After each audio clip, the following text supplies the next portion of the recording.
is Huang from the University of Illinois, who talked the Nieh-Yan Anomaly, Torsional Landau levels, etc. Thank you. Hello everyone. Today I'm Huang and I'm from UIUC. I will talk about the Nieh-Yan Anomaly, Torsional Landau level, central charge, and anomalous summer Hall effect. And this is from this paper. My co-operator are Dr. Huang and Professor Michael Stone. Here is the contents. First of all, quantum anomaly is important in understanding topological phase of matter. For example, quantum anomaly in different dimensions can be used to classify topological phase of matter in different dimensions. In addition, the quantum anomaly can enable us to understand the boundary correspondence by using the Kelvin-Harvey mechanism. And then, torsion is actually ubiquitous in condensed matter. For example, they can emerge from dislocation. They can also appear from the order parameter in spin triplet pairing. In addition, they can also be used as some probe of the thermal transport. So a natural question is that, do we have any torsional anomaly in condensed matter? But this is well known in the high-energy literature, and this is known as the Nieh-Yan anomaly. And this one is the chiral current, and this one is the metric, and this one is the Weyl band, and this one is the high-energy cutoff. However, this chiral anomaly depends on the cutoff and thus the ultraviolet physics. So this suggests that this anomaly is not universal. By that we mean this one will depend on the material realization, for example, the band depth of the semimetals. So can we have something more universal? And this was recently suggested by Nielsen and Volovi in a paper. They saying that there's thermal turn in the Nieh-Yan anomaly here. This one is the temperature. So if we regard this one, the Weyl band here, as some kind of gauge field, then this one reminds us of the ABJ anomaly here. So can we understand this anomaly from some kind of Landau level and maybe the spectral flow? In addition, the prefactor here can be divided in this form, and this part is the free energy density in two-dimensional conformal field theory. And this one is from the Landau level degeneracy. So these hints are that maybe there's a central charge appear here because the free energy density in two-dimensional conformal field theory is known to be proportional to the central charge. If this observation here is true, then maybe we can use this anomaly to understand the thermal Hall effect in two-dimensional case, and maybe the anomalous thermal Hall effect in 3+1 dimensional case. There's a popular belief that the thermal Hall effect is related to the gravitational anomaly. If we can show that there's a central charge here, then we can show that the thermal Hall effect may be possible to understand from the Nieh-Yan anomaly here. And first of all, we should show that the Nieh-Yan anomaly can be understood from some torsional Landau level. And we start from this action. Psi and psi bar here is the Dirac fermion. And we have set the spin connection to 0. Then we apply the torsional magnetic field along the z direction. So we can decompose the Weyl band here in this way. And W can be assumed to be of this kind of configuration. This one reminds us of the magnetic field in the symmetry gauge. So we can write down the Hamiltonian from the action above. And the Hamiltonian turned out to be here.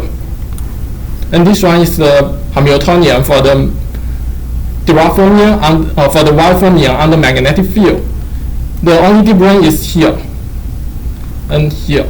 We notice that the torsional magnetic field just acts like some kind of magnetic field, but the charge is the momentum. Now we can easily derive the dispersion relation here.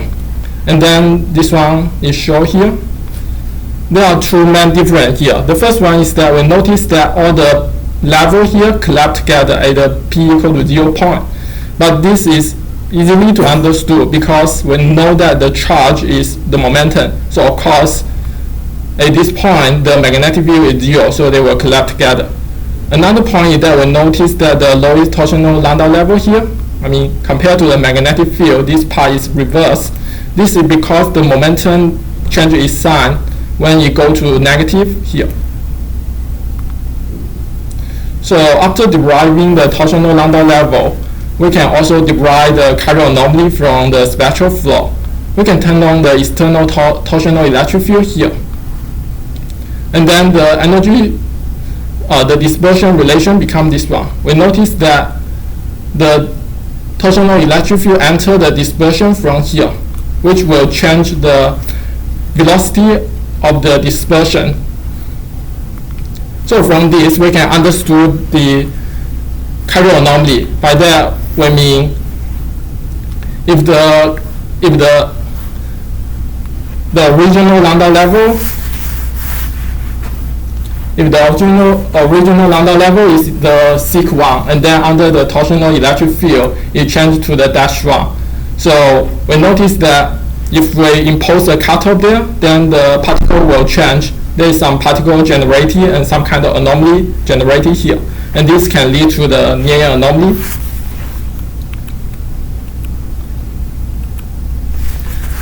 Then we want to understand that if this Nieh-Yan anomaly is proportional to the central charge, by doing this, we can project our system to the lowest torsional Landau level. And the effective Lagrangian is shown here, and the chiral current can be written proportional to the energy momentum tensor there. And we know that in two-dimensional conformal field theory that the energy momentum tensor is proportional to the central charge as well as the temperature square. So that means the Nieh-Yan anomaly can be written to be proportional to the central charge as well as the temperature. Now we can apply our result to concrete condensed matter system, for example, the Weyl metal. Then the effectuation is written here. B is the separation between Y nodes, and the chiral current here can be solved from the chiral anomaly. I mean, the non-conservation part we can obtain from the chiral anomaly. And we can obtain the effectuation here. Then by performing variation of the Weyl band, we can obtain the thermal current here, and we notice that this one is proportional to the central charge as well as static, but compared to the anomalous quantum Hall effect here, we notice that the ratio between the thermal conductivity and the anomalous quantum Hall conductivity is satisfy the Wiedemann-Fritz law exactly. In addition, for topological insulators, we know the effectuation can be derived by performing a chiral transformation to revert the sign of the gap. Similarly, we can use our anomaly equation here to derive some kind of thermal effectuation for the topological insulator. And the effectuation is shown here, and this hints us that maybe there's some thermal counterpart of the magnetoelectric effect in topological insulator. In addition, due to the descent relation between the parity anomaly and the chiral anomaly, we can also write down the effectuation for the thermal Hall effect, which is shown here. And this one has long been attributed to the gravitational anomaly as the origin of the thermal Hall effect. But we show that this might be from the Nieh-Yan anomaly in shape +1 dimension. And here is the conclusion. We have provided a physical mechanism for the thermal Nieh-Yan anomaly in terms of the torsional Landau levels. We have shown that the coefficient of the Nieh-Yan anomaly is the central charge and thus reveal their topological nature. We have also revealed the close connection between the thermal Hall effect and the thermal Nieh-Yan anomaly.